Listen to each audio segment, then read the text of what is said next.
मेरे पास आप लोग के बहुत सारे मैसेजेस आते हैं, स्पेशली ऑन इंस्टाग्राम, कि how do I find my passion. मैं जिंदगी में कुछ बड़ा करना चाहता हूँ, कुछ बहुत अच्छा करना चाहता हूँ, लाइफ में बहुत कुछ अचीव करना चाहता हूँ और मुझे अपना पैशन ढूंढना है। मुझे नहीं समझ में आ रहा, मैं अभी बहुत डिस्ट्रैक्टेड हूँ, I can not understand anything. मैं आने वाले टाइम में 9 to 5 वाली जॉब नहीं करना चाहता, मैं उसमें फंस के नहीं रहना चाहता, मुझे अपना पैशन फॉलो करना है, मुझे ड्राइव करना है अपनी जिंदगी को। बट प्रॉब्लम यह है कि मुझे पता ही नहीं मेरा पैशन क्या है। Can you please help me out? I get so many questions. इस टॉपिक में मेरे पास बहुत सारे क्वेश्चंस आते हैं, सो मैंने सोचा एक डिटेल्ड वीडियो बनाता हूं अपनी लाइफ के ऊपर कि मैंने अपना पैशन कैसे ढूंढा। हो सकता है आपने बहुत सारे वीडियोस देखे होंगे इस टॉपिक पे कि how to find your own passion. मुझे उनके बारे में कोई आइडिया नहीं है, बट यहाँ पे मैं आपको पूरी अपनी लाइफ हिस्ट्री बताऊंगा कि मुझे कैसे पता लगा अपना passion. That I want to be a writer, I want to be a motivational speaker. So इस वीडियो को एंड तक जरूर देखिएगा सो दैट आपको शायद कुछ नॉलेज मिले इससे, राइट। अगर अभी तक आपने मेरे चैनल को सब्सक्राइब नहीं किया तो do it, like, do subscribe and hit the bell icon so that जब भी मैं एक नया वीडियो डालूं आपको सबसे पहले नोटिफाई हो। और अगर अच्छा लगे तो अपने फैमिली फ्रेंड्स से शेयर जरूर करिएगा। मुझे अभी भी याद है कि मैं शायद हाई स्कूल में था, I don't remember the exact year या एग्जैक्ट टाइम क्या था, बट मैं डेविड बेकहम का बहुत बड़ा फैन था। अगर आप लेट 80s या अर्ली 90 के किड्स हैं तो आप मुझसे एग्री करेंगे कि उस टाइम में, उस एरा में David Beckham was the God. जैसे कि अभी है ना रोनाल्डो वर्सेस मेसी। वेल अभी तो मैं इतना फॉलो नहीं करता तो I am not very much aware about it, but उस समय I was like crazy for David Beckham, just like any other kid उस समय का। मैं डेविड बेकहम की लाइफस्टाइल, उसके फुटबॉल स्किल से इतना ज़्यादा अट्रैक्टेड था कि मैंने अपनी स्कूल टीम को, फुटबॉल स्कूल टीम को मैंने ज्वाइन कर लिया। कुछ दिन बहुत अच्छा लगा, बहुत मज़ा आया, मैं बहुत खेला, मैंने खूब पसीने बहाए, पर धीमे धीमे with time, with in actually few weeks, मुझे लगा कि ये तो यार मुझसे हो ही नहीं पाएगा। बहुत मेहनत लग रही है, बहुत ज़्यादा प्रॉब्लम हो रही है। धूप में, इतनी कड़ी धूप में, हमारे देश में इतनी ज़्यादा धूप होती है, उसमें मुझे घंटों घंटों फुटबॉल खेलना है, मैं नहीं कर पाऊंगा। एंड आई जस्ट क्विट, मैंने क्विट कर दिया। फास्ट फॉरवर्ड कुछ साल बाद मैं रॉक म्यूजिक से बहुत इन्फ्लुएंस होने लग गया, specially the American rock music, और धीमे धीमे मैंने सारे अमेरिकन बैंड्स सुनने शुरू कर दिए, specially Metallica. Metallica was everything to me. अगर आज मैं गिटार बजाता हूँ that is because of Metallica. हो सकता है आपने शायद मेरे इंस्टाग्राम पे कुछ शायद वीडियोस देखे होंगे जहाँ पे मैं गिटार बजा रहा हूँ। अगर मैंने गिटार बजाना स्टार्ट किया that is because of Metallica. उस समय मेरे दिमाग में ये था कि I want to be a guitarist, मुझे गिटारिस्ट बनना है। तो मैंने सीखना स्टार्ट किया।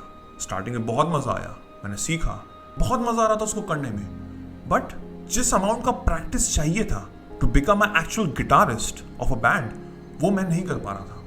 मैं एक टाइम पे 20 to 30 मिनट से ज़्यादा मैं गिटार नहीं बजा पाता था बिकॉज मेरी उंगलियां हर्ट करने लग जाती थी। और वहीं पे जिन लोग को मैं इतना ज़्यादा फॉलो करता था वो दिन भर में 8 घंटे प्रैक्टिस करते थे। मेरा बजाना 30 मिनट्स और उनका 8 घंटे प्रैक्टिस करना। Understanding the difference. मेरी ये सोच के कि मैं 8 घंटे कैसे बजाऊंगा, वहीं पे मेरी हालत खराब हो गई और मैंने गिटारिस्ट बनने का सपना वहीं खत्म कर दिया। वो मुझसे नहीं हो पाया। तो यहां पे प्रॉब्लम क्या हुई? मैं पहले शायद फुटबॉलर बनना चाहता था, फिर उसके बाद मैं गिटारिस्ट बनना चाहता था, वो दोनों चीजें फेल हो गई। इस चीज से मुझे एक चीज रियलाइज हुई कि there is a huge difference between an attraction and passion. फिर से सुनिएगा, अंडरस्टैंड करिएगा, इस चीज को बहुत जरूरी है। बहुत बड़ा डिफरेंस होता है between an attraction and a passion. मैं फुटबॉल क्यों खेल रहा था? बिकॉज मैं फुटबॉल को प्यार नहीं करता था, मैं डेविड बेकहम की लाइफ स्टाइल को प्यार करता था, उसके हेयर स्टाइल को, उसकी कार्स को, उसकी वे ऑफ ड्रेसिंग, उसके करोड़ों रुपए के मकान, उसकी फैन फॉलोइंग। मैं वो चीज देख के अट्रैक्ट हो रहा था, ना कि सॉकर। मैंने गिटार क्यों छोड़ा? बिकॉज द सेम थिंग, मैं देख रहा था पॉपुलैरिटी कि वो पूरा वर्ल्ड टूर कर रहे हैं, लाखों लोग आ रहे हैं उनके कॉन्सर्ट्स में, एंड आई वांटेड दैट। ना ही मुझे फुटबॉल से प्यार था, ना ही मुझे गिटार से प्यार था, मुझे उनकी लाइफ स्टाइल से प्यार था। That was just an attraction. अब समझ में आई आपको बात? उनके लिए, for David Beckham, football was passion, for Metallica playing musical instrument was passion, but for me it was just an attraction. Because मेरा जो फोकस था वही गलत जगह पे था। मैं उस लाइफ स्टाइल के पीछे भाग रहा था, उस स्किल के पीछे नहीं। अब ये दोनों कहानी तो वहीं खत्म हो गई। अब क्वेश्चन ये है कि मैं राइटर बना तो बना कैसे। जैसे कि आप लोगों को पता होगा कि I am a reader, I read a lot. और मैं एक बुक रीड कर रहा था जो मुझे बिल्कुल भी पसंद नहीं आई, और वो बहुत ही बेस्ट सेलर बुक थी। हमारे देश की एक इंडियन ऑथर की एक बेस्ट सेलर बुक थी जो सब लोग बात कर रहे थे, and I hated it. And I thought, क्या मैं इससे अच्छी बुक लिख सकता हूँ? I don't know, let's try it. So मैं सुबह उठा, it was Sunday morning, had my breakfast, मैंने अपना लैपटॉप खोला, वर्ड फाइल खोली और लिखना स्टार्ट कर दिया। आधे घंटे के लिए मैं चुपचाप बैठा रहा, ब्लैंक फाइल मेरे सामने थी। I was not able to understand कि मैं लिखूँ तो क्या लिखूँ। फिर मैंने सोचा कि मैंने अभी सुबह क्या किया है। अभी मैं बस संडे को उठा हूँ, ब्रेकफास्ट किया और लैपटॉप लेके बैठ गया हूँ। तो मैंने कहा चलो एक सीन बनाते हैं।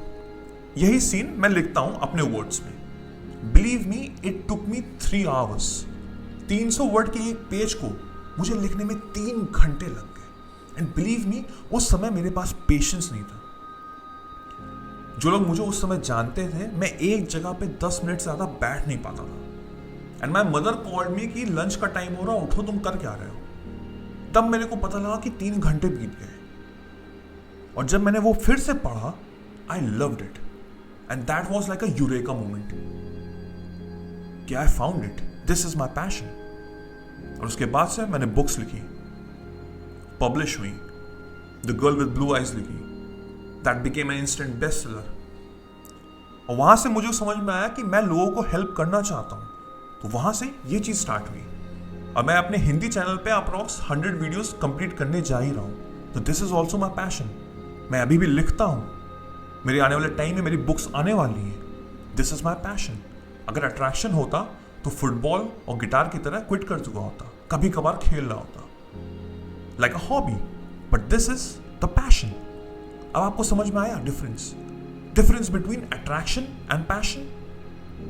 ये पैशन था बिकॉज उसमें मैं घंटों घंटों बैठ के अपना काम कर रहा हूं और मुझे मजा आ रहा है। अब सवाल ये उठता है, आपको कैसे डिफाइन करना है अपना खुद का passion. First of all, passion आपके अंदर से आना चाहिए। कोई थर्ड पर्सन, कोई सेकंड पर्सन आपको नहीं बता सकता कि आपको अंदर से आपको फील गुड कराता है, जिससे आपको वो हैप्पी वाली फीलिंग आती है।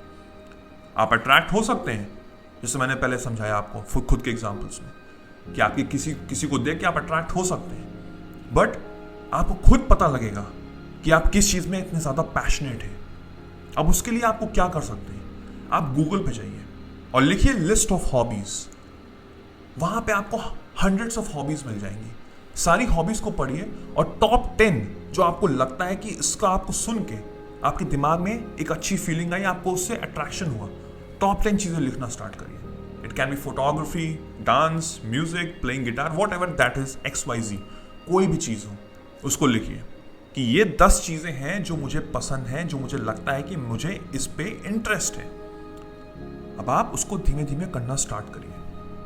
फॉर एग्जाम्पल फोटोग्राफी, आप अपने कैमरे से, आपके पास कोई पुराना कैमरा हो या अपने मोबाइल फोन हो, उससे अपने फोटोग्राफी स्टार्ट की। आपने बहुत सारे यूट्यूब पे वीडियोस देखी घंटों घंटों के कि कैसे होता है, क्या चीज़ होता है, आईएसओ लेवल क्या होता है, पिक्सल्स क्या होता है, XYZ, बहुत सारी चीज़ होती है। फोटोग्राफी एक बहुत बड़ा वर्ल्ड है। अब आपको अपने आप को एनालाइज करना है कि क्या मुझे इसमें मजा आ रहा है, क्या ये अट्रैक्शन है, क्या ये पैशन है। अगर कुछ दिन तक आपने किया, उसके बाद आप बोर होने लग गए, तो वहीं पे उसको क्रॉस कर दीजिए, नेक्स्ट स्टेप पे जाइए। इट कैन बी डांस, उसको करिए, एनालाइज करिए। जो लोग डांसर्स हैं उनके बारे में पढ़िए, वो कैसे अपनी लाइफ स्टाइल जीते हैं, वो दिन भर में कितना ज्यादा प्रैक्टिस करते हैं, क्या आप वो कर सकते हैं। अगर कर सकते हैं then this is your passion. अगर नहीं तो उसको भी क्रॉस करिए और आगे चलिए। अपने आप को आपको एक्सप्लोर करना है, और जब तक आपको वो पैशन नहीं मिलेगा, आपको वो एक्सप्लोर करते रहना है। और जिस दिन आपको वो पैशन मिला, that will be a eureka moment for you, because उसके बाद आपका बस एक ही काम है, उस स्किल को आपको ब्रश करना है, उस पर आपको 100% अपना फोकस देना है, और सक्सेस तो फिर आपको मिलेगी ही मिलेगी। I can assure you that. This is the only way to find passion. आप शायद हजारों वीडियोस देखिए, आई डोंट थिंक सो कोई और वर्क करेगा, बिकॉज पैशन आपको अंदर से ही आएगा, खुद से आएगा। कोई सेकेंड पर्सन आपको नहीं बता सकता कि आपका पैशन क्या है। इस चीज को फॉलो करिए, अंडरस्टैंड करिए अपने आप को, एक एक स्टेप लीजिए, जो अच्छा लगे उसको वर्क करिए, जो चीज नहीं अच्छा लगे उसको क्रॉस करिए, और अपने पैशन को ढूंढिए। और जब आपको अपना पैशन मिल जाएगा, आप जिंदगी में सक्सेसफुल बनेंगे। सो आई होप आपको ये वीडियो समझ में आया होगा, आई होप आपको मेरी स्टोरी अच्छी लगी होगी। तो अपने फैमिली और फ्रेंड्स से इसको शेयर जरूर करिएगा। Do hit like, do subscribe and hit the bell icon so that जब भी मैं एक नया वीडियो डालूं आपको सबसे पहले नोटिफाई हो। मेरा नाम वैभव निगम है। Till then I will see you soon, take care, cheers, bye bye.